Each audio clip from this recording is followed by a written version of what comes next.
Hello po mga farmland, nandito po ako sa property located po dito sa San Pablo City, Laguna. So ang property po ay along Barangay Road. Sa ngayon po, kalsada na siya pero medyo makitid pa lang. Ito po ay farm lot, flat and rolling, mountain view. Yan po oh. Yan po yung view. Tapos mountain view din ng Kalawan at mountain view po ng Banahaw. So ito yung property, along Barangay Road siya at along Palakpakin Lake. So pupunta tayo dito sa may kalsada. Ito po ay dalawang lote.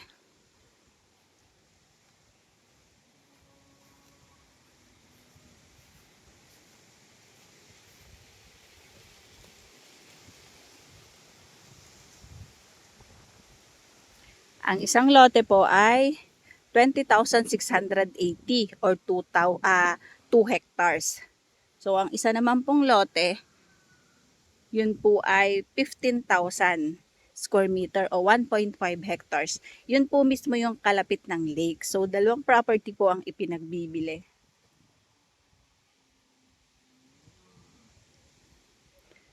Mahangin, sobrang lakas ng hangin kasi nandito na po tayo sa may point na mataas po. Ito pong property ay along Barangay Cemented Road. Hindi pa lang po tapos pero pag nadiretso na po yung kalsada na yan, papunta mismo po yan ng Palakpakin Lake.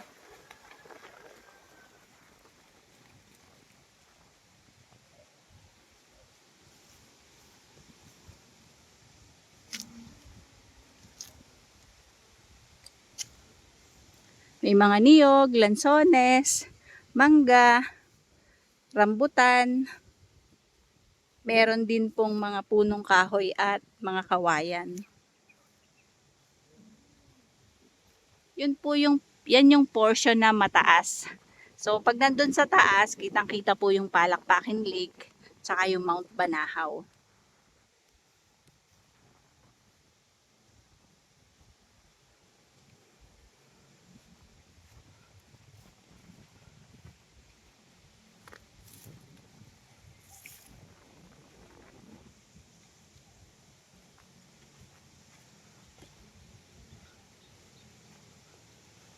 Ito po yung side na 2 hectares.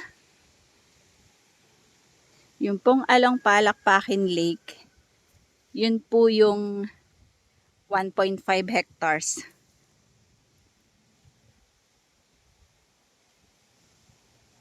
Ayan po, ang daming bunga ng rambutan.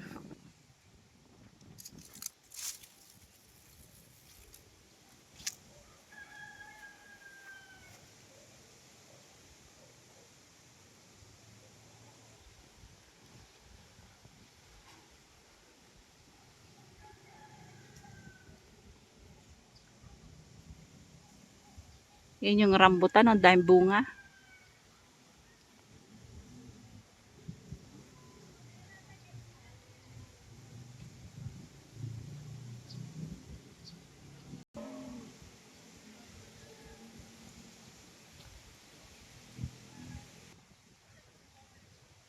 Ayan, ito po ay piggery.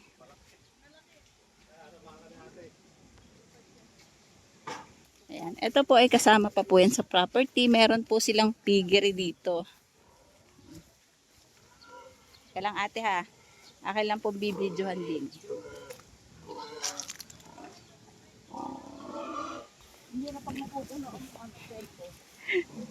Kami po ay papunta po sa area kung saan naandoon ang lake, ang Palakpakin Lake. Ate, kasama pa ito sa lupa?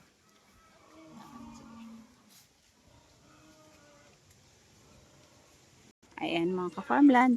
Ito po yung kasama na kalapit ng lake. Ito yung ibaba. Ito po yung ibaba. Apo.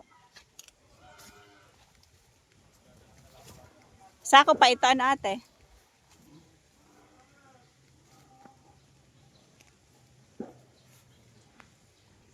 Ito po, kasama po ito sa property. Hanggang dun ang property sa Kawayan. Ito yung mataas na niyog. Hanggang dun, yung boundary. Ayun po yung pinaka-boundary, yung niyog na yan. Papunta po dito.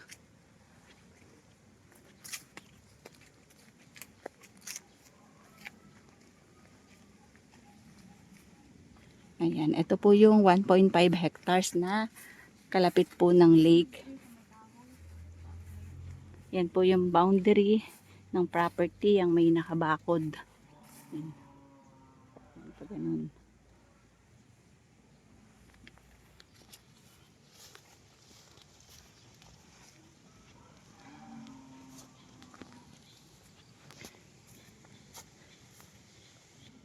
Ang presyo po nung title, yung 2 hectares, yun po ay 900 pesos per square meter.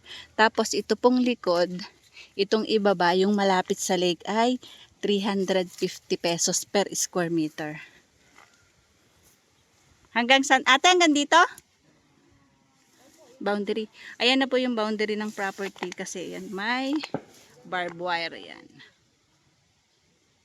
Ang property na 1.5 ay yan ang boundary palikod, tapos papunta po dito.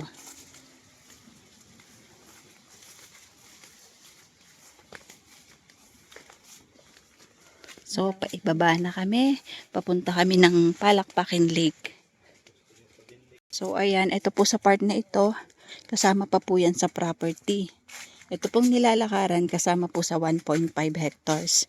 Ito po ang beside ng Palakpakin Lake. Ano po yun? Ayan, may nakatira po dyan. Ilang umalis pa.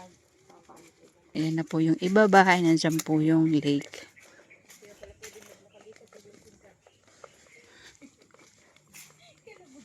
Ang mga tanim ko na to. Mga nyog po, tanim nyo na.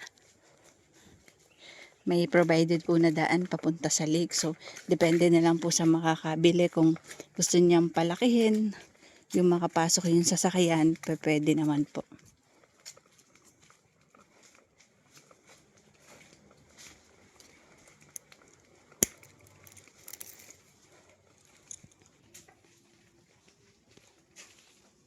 Yan, kalimitan po yung nababa dito mapunta sa may lake, mga motor po.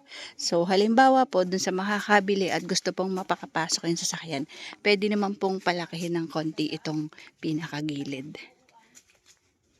Ayan, ito na po yung pinaka-boundary ng property. Ang pinaka-landmark, itong malaking puno. Yan o. May bahay po doon. Yan po. Tapos, paibaba na po doon. So, punta tayo doon sa may pinakababa, malapit sa lake.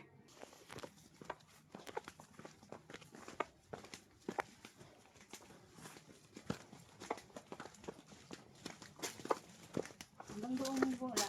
Ano doon, pababa yun. Oo nga po, ito na rin. Okay na po yun. Sige, kita ba yung ano? Kita yung lake doon?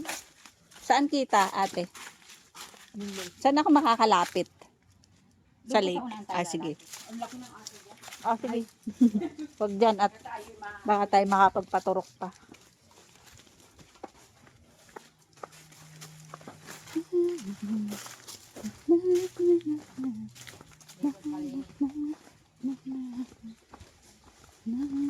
Oh, yun na. Mukhang aso.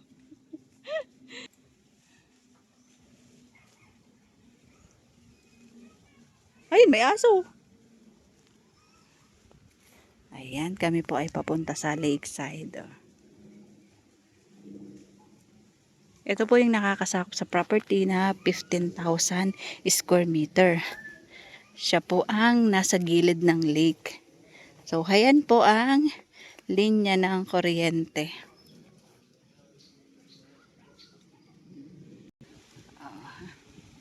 Ayan, mountain view po. And along Palakpakin Lake. So, meron silang mga fish cage dito. So, allowed po silang maglagay.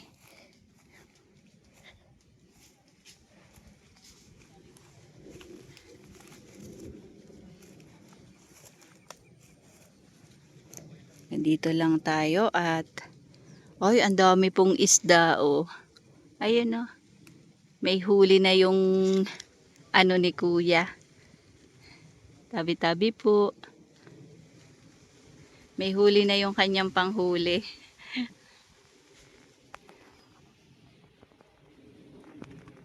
Ayan, oh. Ayan, may huli na po kuya yung iyong bitag.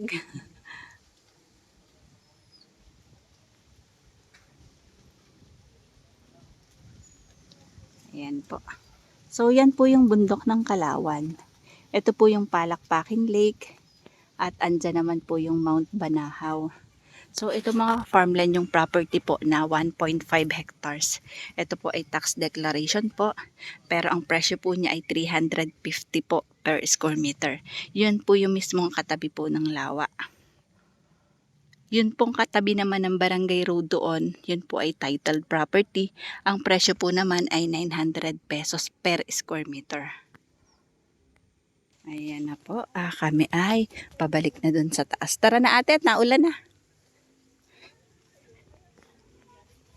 Yung bahay, sako pa ate? Yung bahay. Okay. Taas na tayo te, naulan na.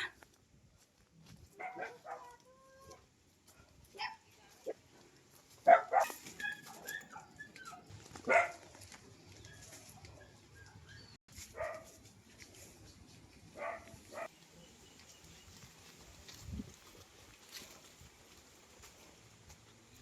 pa yung daan natin papunta doon sa Maliligaw.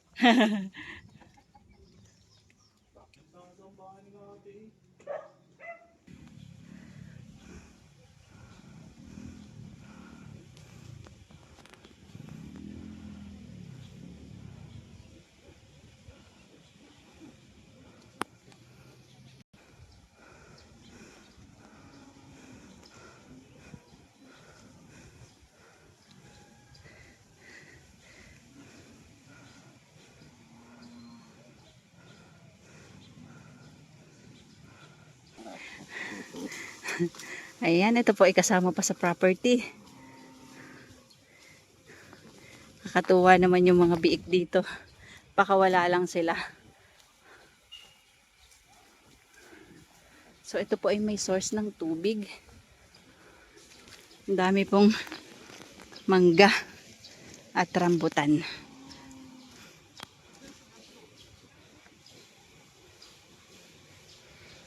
May baboy po ditong alaga.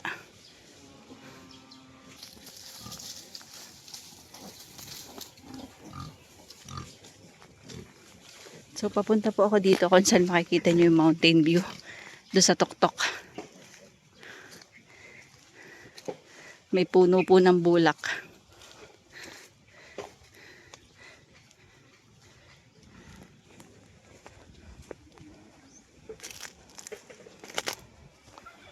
Ayan yung namumuti na yan. Yan po yung mga bulak. So may puno siya ng bulak. Ayan ang laki.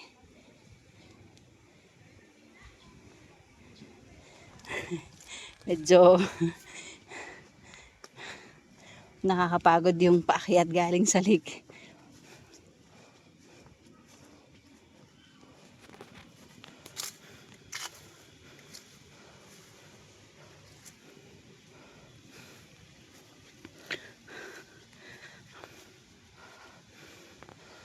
Ito po yung papunta naman dun sa may boundary ng property.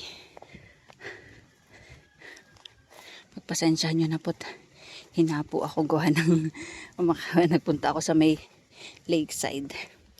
Inuulit ko po, ang property po ay kalapit ng Palakpaking Lake.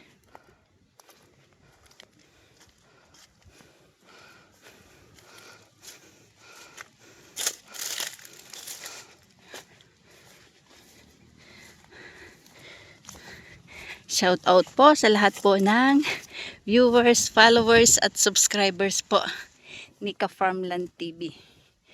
Thank you so much po sa suporta.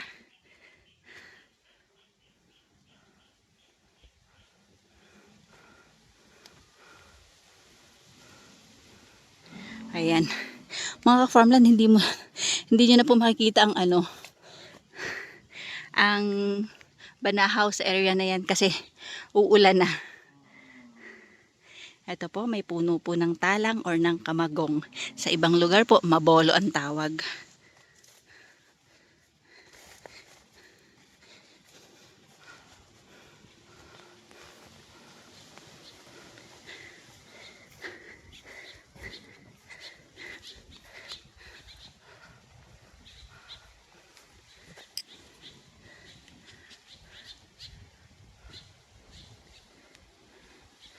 Ayan.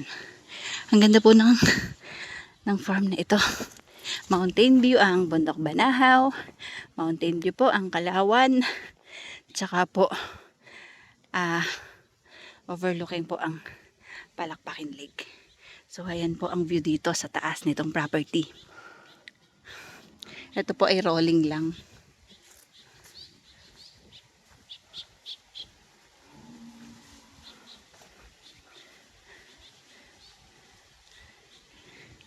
Ayan po mga ka-farmland. Ito po yung kabuuan ng property. So, nakakapagod pero nag-e-enjoy naman. Inuulit ko po, ang property po ay almost 3.5 hectares po. 20,000 square meter tsaka po 1.5 hectares or 15,000 square meter po. Ito po ay located po sa Barangay Dolores po ng San Pablo City, Laguna. So, titled at tax deck po yung property. Ito pong titled 900 pesos per square meter. Yung pong tax deck na 1.5 hectares ay 350 po per square meter. So, paano mga ka-farmland? Bye-bye po. See you for the next videos. God bless po sa ating lahat. Maraming salamat po sa suporta po kay Ka-Farmland TV. Ma'am Ren, shout out po sa iyo. God bless sa ating lahat. More deals, more sales. Thank you.